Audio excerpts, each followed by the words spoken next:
Happy Hearts and Hooves Day! This is Equestria News Daily here, and welcome to your February 17th edition of today's newscast. I hope you enjoy it. First off, episode review. This episode wasn't the best, but I feel like the song was one of the best songs of the whole season. Let's take a look. Corner glass of it, I'm praying, then it happens suddenly. The music takes you over and you'll find you've got the music in you. Find you've got the music in you. Oh, every pony saying you should learn to express your voice, but if talk doesn't seem like it's the answer, luckily you have a choice when you Find you've got the music in you. Find you've got the music in you. Got the music in you. Now let's hear what bronies have to say. Hello, right, okay, so this episode, I can't even pronounce the name, you know the episode we're on about. So this one I didn't really like at all. It was completely different. It was set out so differently and I wasn't too keen on it.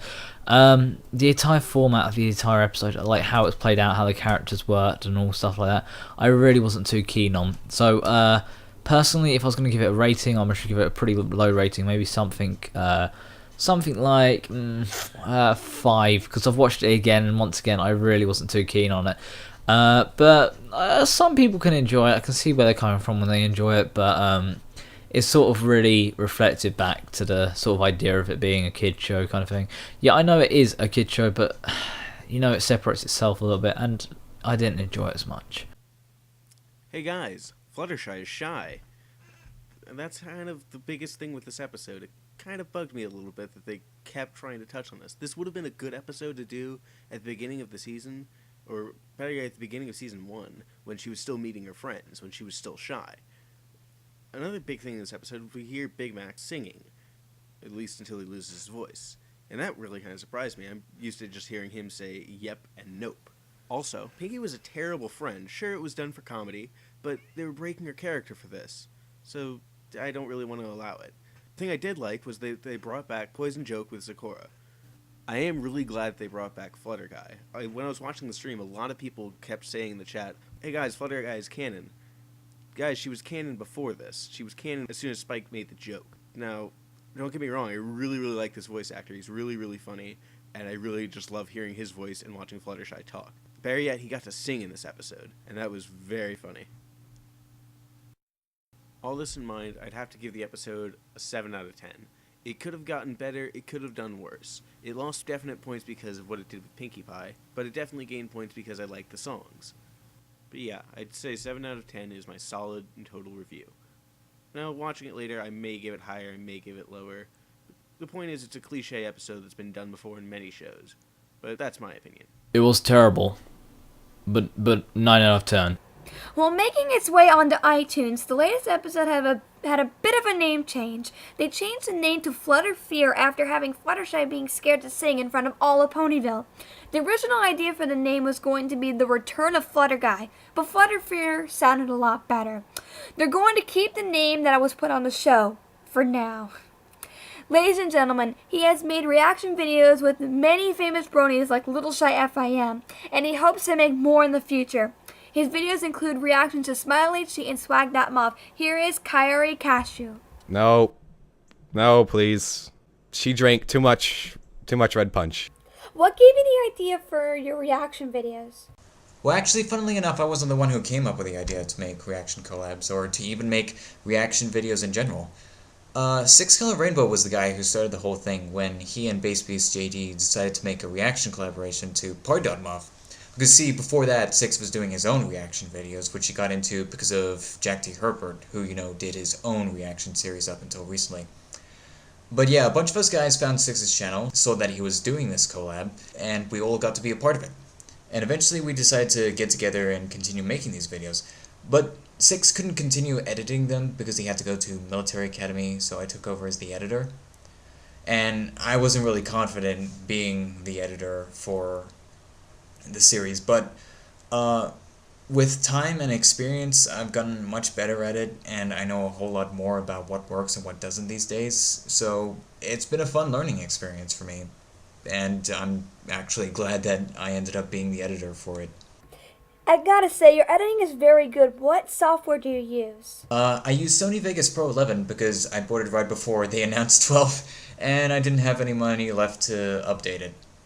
But yeah, I use Sony Vegas to edit while also using programs like Photoshop to crop or make text sometimes when Vegas isn't really good enough for that.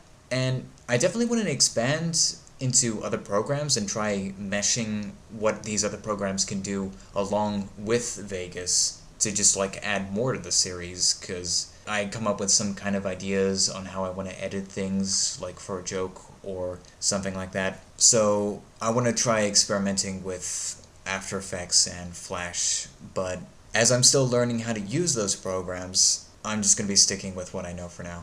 I have to wonder, why is this happening? Raymond has to get out of there. Or at least help.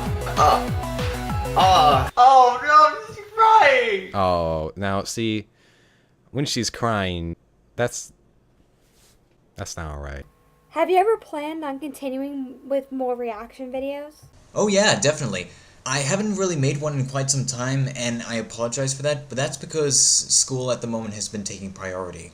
But even then, these videos usually take a long while to make, and they're extremely taxing, because I want to put as much thought and effort into editing them, and they don't go up until I'm completely satisfied with them, because if it's half-baked, then I'm not going to be okay with it. But the main thing that has slowed me down is a lack of organization in getting recordings from people who tend to procrastinate or have loads of issues with their equipment. So when I do get back into making videos, that has to change, because I already spend a lot of time just editing these videos alone. So if people want to join, they will need to be reliable and punctual, otherwise this series is going to fall on top of itself. But I am planning on making a system that everyone can follow to make things easier for everyone. How do you get the recordings for each person for your reactions? Mostly they upload their footage as unlisted videos, then they give me the links and I download them with YouTube Downloader. But sometimes they upload them to Mediafire so I can download them directly.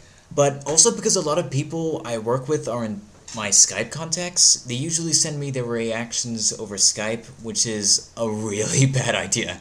Because they take forever to send, and it definitely wouldn't be an ineffective system getting recordings from new people wanting to join, because it would involve adding a whole lot of people on Skype and cause systematic slowdown with all the sending. So yeah, I'm just gonna get footage via YouTube or Mediafire. But also the way in which I announce reactions is gonna have to change as well, because usually I just tell people individually. So I'm gonna have to actually make proper video announcements for each reaction in the future. Kilometer. Wait, the setting.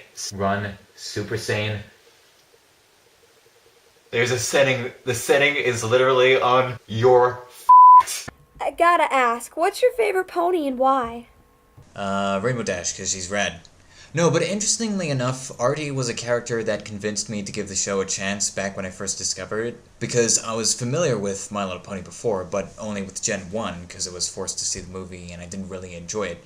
And my opinion on MLP was that it was a franchise meant to advertise toys to girls, and it was. But the first episode I saw of the 4th generation, Griffin the Brushoff, when a character like RD came around, it captured my interest and showed me that there was more depth to the characters and their personalities than the stereotypes that have been portrayed on TV countless times before. And you know, before I mostly only had respect towards tomboys as girls who would challenge the norm and didn't care what people thought about them, which is kind of why my interest for RD is as it is.